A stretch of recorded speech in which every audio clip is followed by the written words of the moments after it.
مفتی محمد Ahmad Raisi میرا دین میری جنت چینل کی جانب سے آپ حضرات کی خدمت میں حاضر ہوں۔ اگر کسی شخص کو بیماری ہے نکسیر کی، وہ اس طرح کے اس کے ناک سے مسلسل خون بہ رہے ہیں، بیتے رہتے ہیں، وہ علاج معالجہ بھی کر رہا ہے، اسپتالوں کے چکر بھی لگایا ہے، جتنی کوشش اور کاوش اس نے کرنی تھی وہ کر گیا، اس کے باوجود بھی نکسیر پوچھ رہا ہے اور مسلسل خون بہ رہے ہیں۔ اب وہ یہ چاہتا ہے کہ اس تکلیف سے نجات حاصل کروں اور اس تکلیف سے میں محفوظ رہوں، تو علاج معالجے کے باوجود بھی وہ ٹھیک نہیں ہو رہا۔ تو میں کیسا وظیفہ آپ کو بتاتا ہوں، اگر آپ اس پر عمل پیرا ہوں گے، اللہ تبارک و تعالیٰ کی ذات سے کامل امید اور یقین ہے، انشاءاللہ نکسیر کے مرض سے، نکسیر جیسی بیماری سے آپ محفوظ رہیں گے۔ اور وہ وظیفہ یہ ہے وَمَا مُحَمَّدٌ إِلَّا رَسُولٌ قَدْ خَلَتْ مِن قَبْلِهِ الرُّسُلُ أَفَإِن مَّاتَ أَوْ قُتِلَ انقلبتم عَلَىٰ أَعْقَابِكُمْ فَلَن يَضُرَّ اللَّهَ شَيْئًا۔ اس آیت مبارکہ کو اول آخر تین مرتبہ درود شریف پڑھے،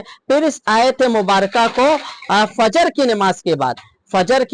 کے بعد